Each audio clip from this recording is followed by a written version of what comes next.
has been my jam. So I just want to share with us tonight really quickly. It's saying good things are happening for you. I believe that for myself. I believe that for you and your parenting journey, good things are happening. So I just want to share that that's been my complete jam here lately. So if you are currently on and joining me live, type that in the chat. Good things are happening for me.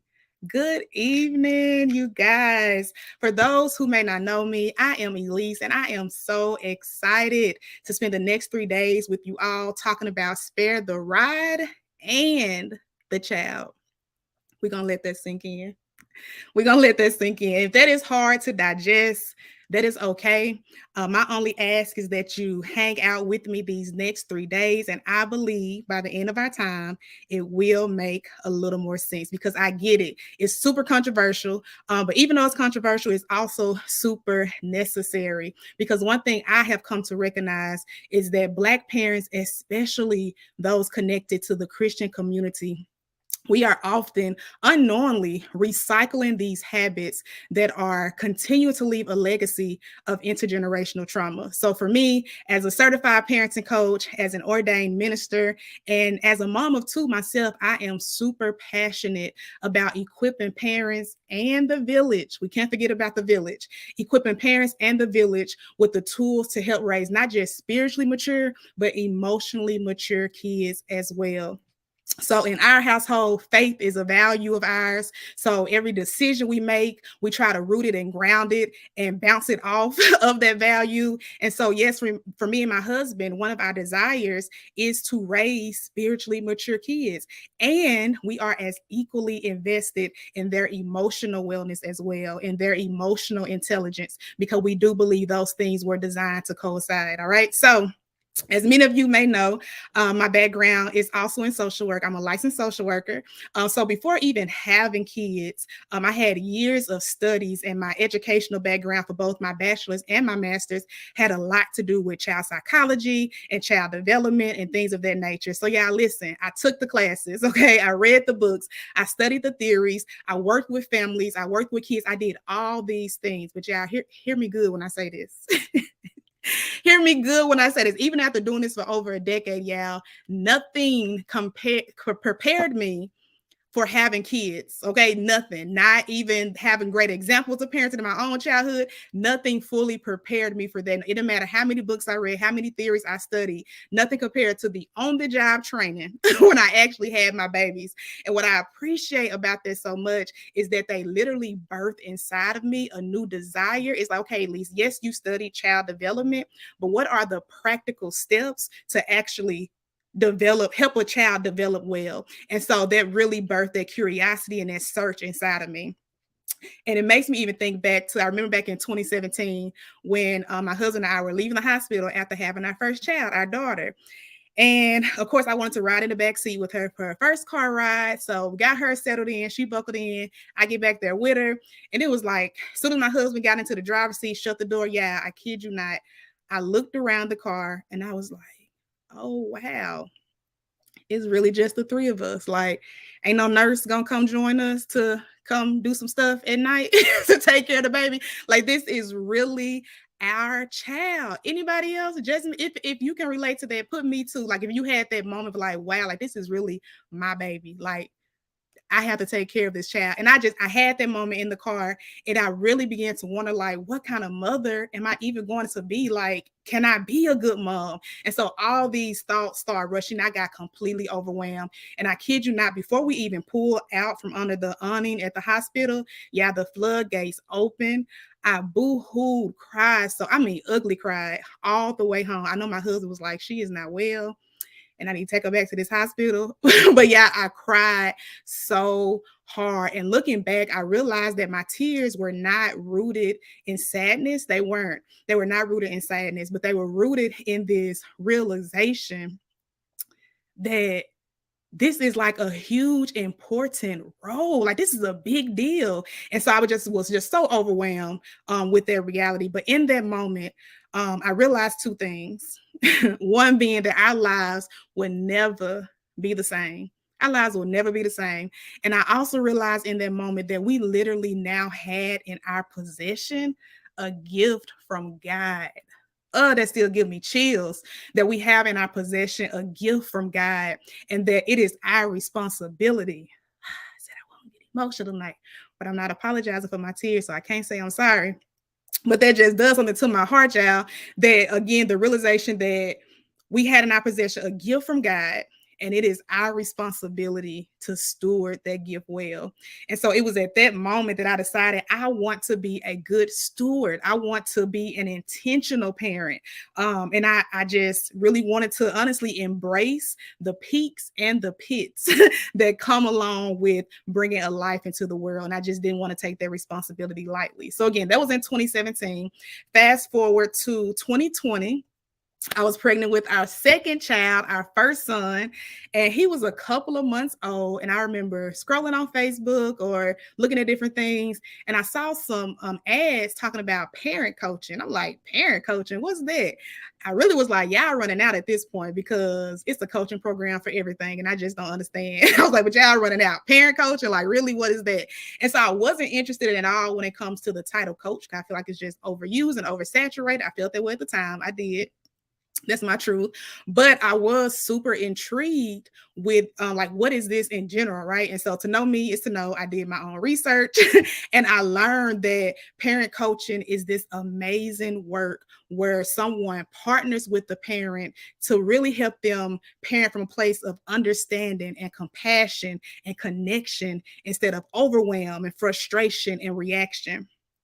And so it was not just that, but what really got me is that the fact that these techniques and these thoughts, it was not rooted in like some random opinions from random people, but it was literally based on research and neuroscience and all of these amazing concepts that were, get this, y'all, scientifically proven and biblically sound. That's what got me, right? So next thing I know, I got my husband green light of approval, and I'm on this admissions call, getting enrolled and making my first payment for a program that literally surpassed all my expectations. And to be honest, the program, it really expanded my knowledge on the trauma of discipline. And I'm using discipline in these air quotes, well, to be honest, for a couple of reasons. One of those reasons being that like discipline has all these different connotations. And if you ask different people how they define discipline, you'll get a lot of different definitions. And a lot of people define it as this way to get our child to do or not do a certain action. And it's even like if you actually Google discipline right now, the definition, like it's so unfortunate that we have literally redefined that word. And even how it's defined in the dictionary is not what it originally was. And so I say that because the root word for discipline is the same root word for disciple. And if we look at that, what that originally meant, it means to be a pupil or to be a student. So discipline literally means to teach. It does not mean to control or punish. It literally means to teach. And so when we talk about disciplining kids, the question becomes, so what am I teaching? And the answer to that question is we're teaching the missing skills that contributed to the behavior in the first place. That's what we're doing. We are literally figuring out what skill is lacking. If they had this skill, what could they have done differently? And so again, to discipline literally means to teach. And when I talk about skill, I'm talking about things like problem solving, emotional regulation, empathy, respect. Again, these are skill sets. These are skill sets, things we literally have to be taught. So for me and my kids, when I'm thinking about how we discipline them, for me, first of all, let me just name our kids' ages. There are 4 and 2. Okay, we have 2 kids, 4 years old and 2 years old. And so this is not just for that age, right? This is for any age. But when I think about how I discipline or how we discipline our kids, I'm first pausing to see, to ask the question, if this behavior makes sense. That's such an important question because more times than not, what we are witnessing is about development and not defiance. So many times when we are actually seeing the behaviors we're seeing, it's about development and not defiance. So I am literally asking, is this developmentally appropriate?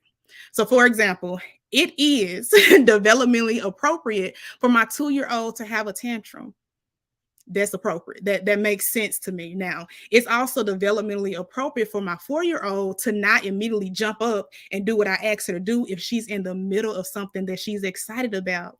And this makes sense for both because the understanding that their prefrontal cortex, that's a part of our brain, right, that is responsible for emotional regulation or helps with that. It also helps with the ability to switch gears from one thing to another. And so me knowing where they are in their development and that part of their brain is not developed, it makes sense why he's having a tantrum. It makes sense why I have to repeat something more than once again if she's already engaged and into something. And so I say that because it's so easy, and I'm just talking for my own self. And let me just name, because of just the nature of this conversation, please know anything that is said about punishment. Oh my God, I say that with so much grace and so much compassion, because even as a parenting coach, even as a licensed social worker, like at all those things, I'm still growing. Okay.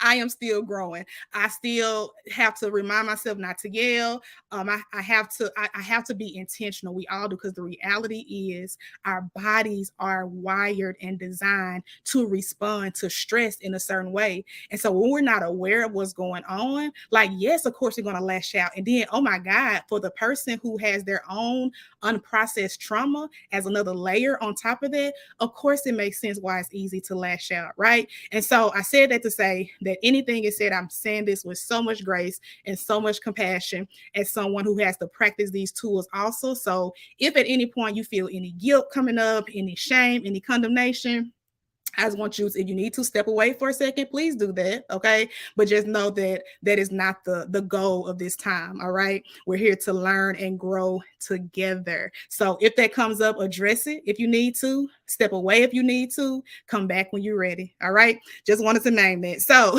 going back to just how in general, when it comes to discipline, again, understanding that discipline means to teach, teaching those skills that may be lacking. And so again, I'm asking, is this developmentally appropriate? All right. And so when it comes to my kids, again, knowing where they are in their development, usually the skill that is lacking is emotional regulation, but I don't expect them to be able to do that because, again, they're not there yet developmentally. And so that's why if you follow me on social media or see anything I post on the business page, you may often see me talk about breathing, right? You have seen something about us reading a book about breathing, us, breathing together. Y'all probably seen the kids singing the song, "When I want to feel happy, I just breathe.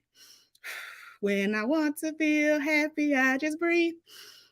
When my feelings start to grow, I just breathe in through my nose. When I want to feel happy, I just breathe." I needed that, yeah. Thank you for letting me do that. I hope y'all did it with me. If not, that's okay too. But I needed that. But I say that to say, you see us talking about breathing a lot, not because that's cute. Now, is it cute? It really is. It's super cute when they do it. But we're not doing this because it's cute. We are doing this because it is necessary. Again, when we talk about discipline, we are literally teaching the tools, the skills that are needed, not just for that moment, but for a lifetime. So again, discipline means to teach. And so a lot of times what we often, just as people, what we're defining as discipline is actually punishment. And punishment is defined as like this infliction of some kind or pain or loss for a misbehavior. It's this idea of making someone pay for their wrongdoing. So it's the hitting, it's the yelling, it's the isolation. It's all of these things. And again, saying this with so much compassion and so much grace. So be gentle with yourself, all right? But that is by definition what punishment is. It's making someone pay for what they have done. And the unfortunate thing about punishment is that it misses the opportunity to, again, teach those skills that can equip them for when that situation happens again. Now, don't get me wrong. It's not that teach this one time and now we good to go. Like, no, it takes time, right? And so that has been the biggest thing that I have had to learn and really embrace in my parenting journey with my kids. Like, it isn't this, I'm that person like, come on now, let's get it. But like, no, Elise, it doesn't work like that. You're raising humans, not robots. And so just really having to learn how to be patient and then parenting for the long game. Parenting for the long game has been my goal. And so So again, just want to name that as far as the difference between discipline versus punishment.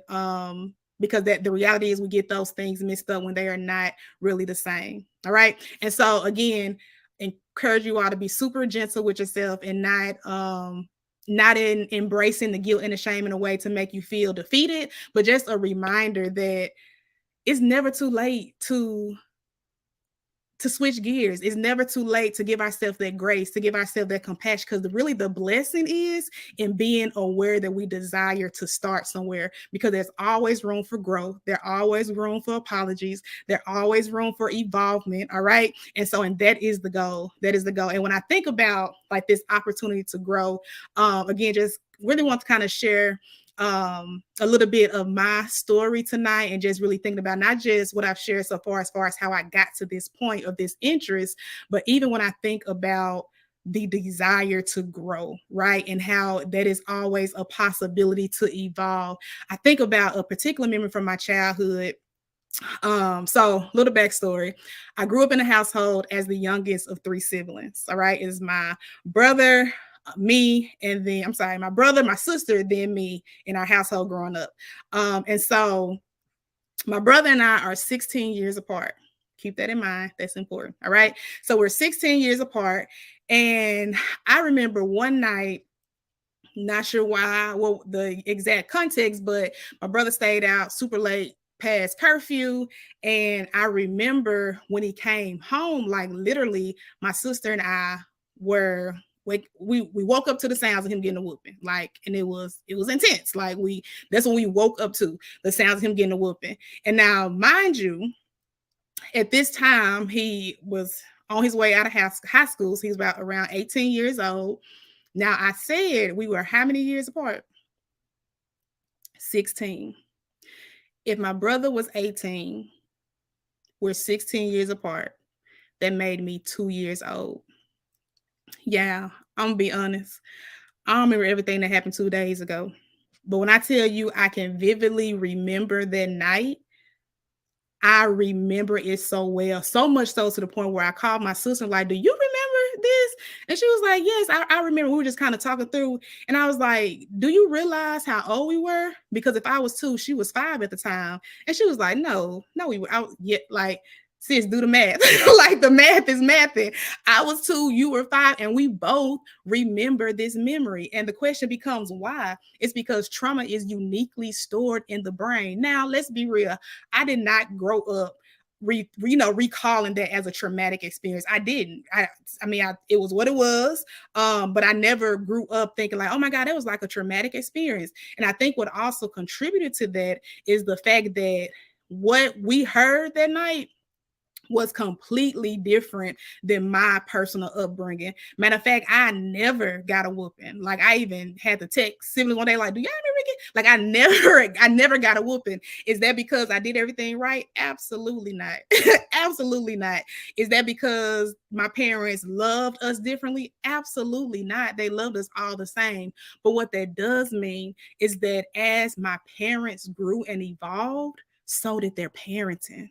And I think that's what we all have to, if you don't hear anything else from tonight with sharing this piece of my story, take away that we all have the opportunity to grow and evolve. And I've come to the conclusion that no two kids are raised by the same parents. Like there are so many factors that play a part when it comes to parenting. And I think about how, and I've even been able to have this conversation with my parents, like what were the circumstances in that 16-year gap? And it was so many different factors from the changes that were taking place, from the economic status, 16 years prior, even from their personal development. So it was like a totally different person was raising us. And I feel like we have to remember that for every child. So many different factors play a part in who we are showing up as a parent. And so that's why it's so powerful. That's why I'm so grateful for this journey that I'm on myself when it comes to parenting, because it's an opportunity to be intentional and aware about how we are developing. And so I said all this to say this. I know it's a lot of talk out there about parenting and all these different things. Do this, don't do that, don't do that. And I know so many people, again, struggle with that. Well, I messed up with this. And it's like, no, you didn't mess up. You did the best you knew how to do with what you knew at that time. And the grace in that is that we all can learn and grow and understand more. And so I just wanted to share that. I hope that something was named that you can kind of take away and apply, because again, the whole goal is to continue to grow, to be patient with yourself, to give yourself grace, and understand that as you grow and evolve, so can your parenting. And so I wanted to leave you all with a challenge tonight. All right. I made the statement that I believe every parenting is parenting the best they know how with what they know. And so I want to challenge you to reflect on something before we meet again tomorrow night. I want to challenge you to reflect on who taught you how to discipline. Who taught you how to discipline? What aspects of discipline from your childhood have you embraced and are now practicing with your kids? And what aspects of discipline from your childhood have you rejected? And if you just think on that, okay? So if you have the capacity to process through that, write that down and just reflect a little bit between now and tomorrow night. I think that'll be a great tool as we continue on this 3-day journey. So again, the challenge is for you to sit and reflect and even write down, if you can, who taught you how to discipline, what aspects of discipline from your childhood have you embraced, and what aspects of discipline from your childhood have you rejected. If we want to know where we're going, we got to know where we came from. If we want to know why we're doing certain habits and repeating certain things, we have to examine our why. Okay. And so this question is a great way to start that process. So, you guys, thank you so much for joining me again. Night one was just simply sharing a little bit of my story to understand my why and how I even got to this point and where I'm at. I hope you guys are able to join me tomorrow night for night two. Tomorrow at 7:30 Central Time, we will be talking about, I'm so excited about tomorrow night, you guys. We're going to be talking about some popular beliefs or some myths and dispel a few of them as it relates to spare the ride and the child. So if you the person like, hold on now, that's scripture. What's she talking about? We're going to talk about it tomorrow. All right. So join me again tomorrow. If this was helpful to you in any way, please share it. And again, please join me right here, same place, tomorrow night at 7:30 Central Time. Y'all have a good one. Bye.